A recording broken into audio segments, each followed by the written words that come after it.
नमस्कार दोस्तों, एक बार फिर से आपका बहुत बहुत स्वागत, अभिनंदन।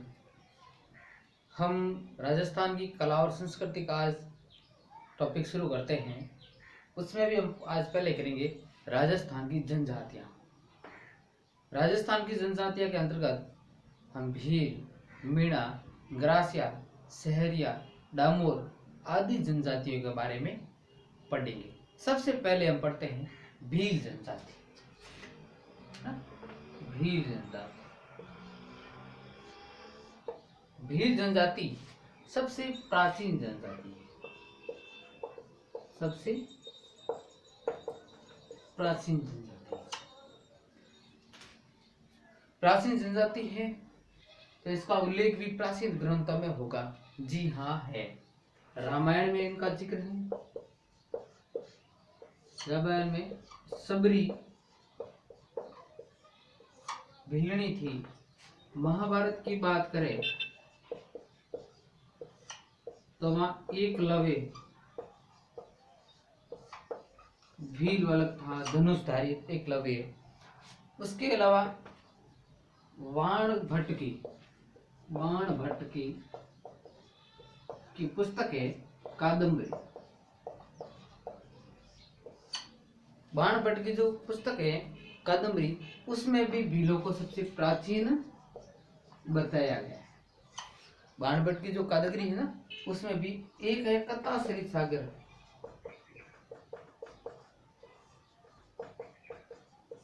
इसमें भी भीलों को प्राचीन बताया है। उन्होंने बताया कि भील शब्द है वो भीला से बना। ठीक है ना। और क्या देखते हैं, कुछ विद्वान इसको महादेव से उत्पन्न मानते हैं। ठीक है। कर्नल जेम्स घोड़े वाले बाबा टॉड कहते हैं ये वन पुत्र है। ये क्या है? वन पुत्र है। ठीक है ना। तो कर्नल जेम्स टॉड ने इनको वन पुत्र कहा है, क्योंकि ये भील जनजाति है। ये अधिकांश पहाड़ों में या फिर वनों में निवास करती है।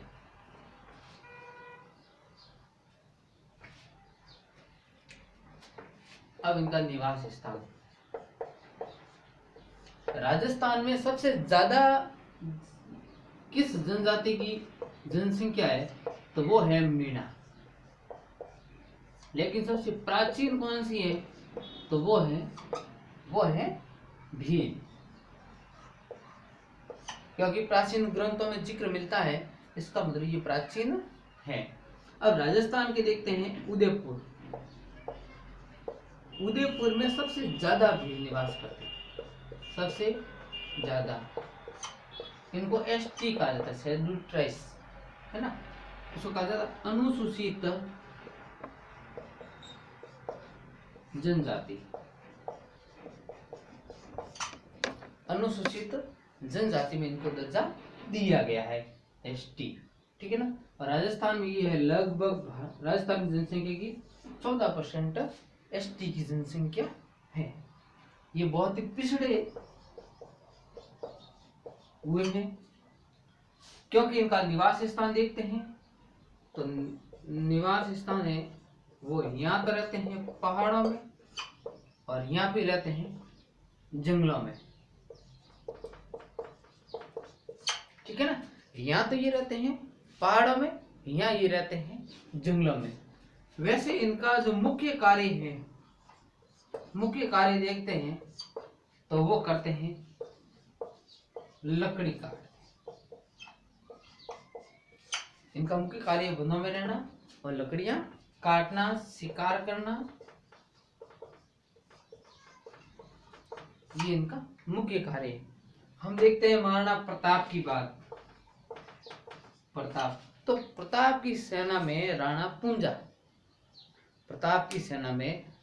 पूजा एक भील सेनापति थे, और महाराणा प्रताप की सेना में अधिकांश का मतलब आधे से अधिक जो सैनिक थे वो भील सैनिक थे।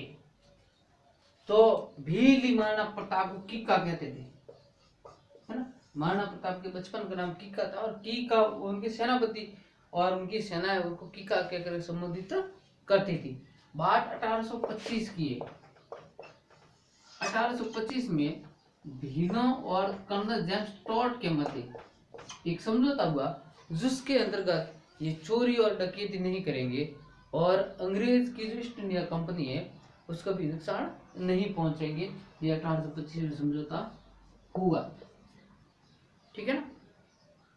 देखते हैं इनके समाज सुधार किसी ने किए हैं क्या। हाँ जी किए हैं। समाज सुधारकों की बात करें तो सबसे पहला नाम आता है इनके गोविंद गुरु का। ठीक है ना। गोविंद गुरु। मानगढ़ हत्याकांड 1913। गोविंद गुरु। ठीक है ना। मानगढ़ हत्याकांड 1913 ये डूंगरपुर में है जहां पर भील लोग इकट्ठे हुए थे। गोविंद गुरु उनको समाज के बारे में बता रहे थे। उसी समय गोलियां चलेगी। उसके अलावा मोतीलाल तेजावत। मोतीलाल तेजावत भी इनके जिन्होंने संपर्क सभा की जिन्होंने आदिवासियों के लिए आंदोलन किया था। ठीक है ना। और संपर्क सभा की स्थापना की थी। ठीक है ना।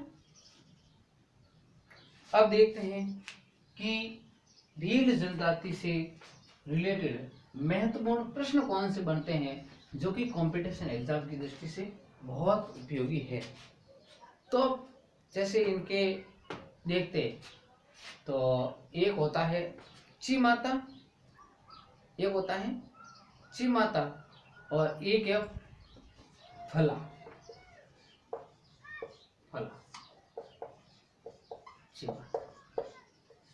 चिमाता क्या है। जो पहाड़ों पर कृषि करते हैं उसे कहते हैं चिमा। पहाड़ों पर जो कृषि करते हैं उसे कहते हैं चिमाता। जो मोहला होता है उस कहते हैं फला। टापरा, टापरा हमारे पड़ोसी गांव है तो इनके भी गांव को टापरा कहते हैं। इनके भी गांव को टापरा कहते हैं। एक कू, कू का मतलब होता है कबीला। बहुत सारे परिवार मिलकर के कू का निर्माण करते हैं। ठीक है ना। बहुत सारे सॉरी ये टापरा इनका गांव नहीं है, टापरा इनका घर का नाम है। ठीक है ना। गांव को तो पाल बोलते हैं। पाल किसको बोलते हैं। गांव को क्या बोलते हैं। पाल बोलते हैं। ठीक है ना। और फायरे, फायरे जब भी कोई आक्रमण होता है इस जनजाति पर तब ये फायरे फायरे शब्द का रणघोष करते हैं। रणघोष करते क्या बोलते हैं। फायरे फायरे बोलते हैं। अब देखते हैं इनके नृत्य। बहुत प्रश्न यहाँ से आते हैं। जैसे गौरी नृत्य यहाँ का बहुत ही प्रसिद्ध है। गौरी नृत्य किस जनजाति द्वारा किया जाता है तो गौरी नृत्य है वो भील जनजाति द्वारा किया जाता है। ये नृत्य 40 दिन चलता है। ठीक है ना। एक शिव का रूप और एक पार्वती। ठीक है। उसके अलावा भी बहुत सारे नृत्य हैं जैसे हाथीमन, शिकारी, युद्ध। ठीक है ना। नेजा, ये आदि ये भी नृत्य हैं जो इनके द्वारा किए जाते हैं। अब हम देखते हैं ये जनजाति राजस्थान के कहां पर निवास करते हैं। तो राजस्थान की मुख्यतः ये जनजाति दक्षिण के पठार और अरावली पर्वतमाला जिसके अंतर्गत हम देखते हैं तो उदयपुर में सबसे अधिक, डूंगरपुर, बांसवाड़ा, प्रतापगढ़, भीलवाड़ा, जयपुर आदि स्थानों पर ये बहुत बड़ी संख्या में निवास करती हैं। मुख्य रूप से मैंने आपको बताया कि ये लोग पहाड़ों में निवास करते हैं या फिर ये लोग जंगलों में निवास करते हैं, जहाँ से इनको लकड़ी काटना, लकड़ियाँ मिल सके, जो लकड़ियाँ ये काटते हैं। ये जो जनजाति हैं अपने आप को प्राचीन मानती हैं। ये जनजाति हैं वो इसको आदिवासी बोलते हैं। यहाँ पर शिक्षा का स्तर है बहुत ही डाउन है, शिक्षा का स्तर बहुत कम है,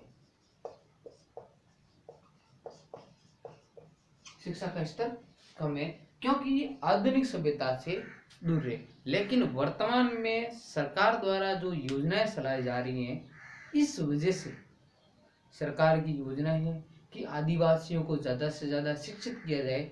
इस वजह से इन इलाकों में भी शिक्षा का प्रचार हुआ है, तो इस वजह से इनको थोड़ी शिक्षा प्राप्त हुई है। जैसे जैसे इनमें शिक्षा बढ़ रही है, ये लोग हैं वो आधुनिक सभ्यता में आ रहे हैं।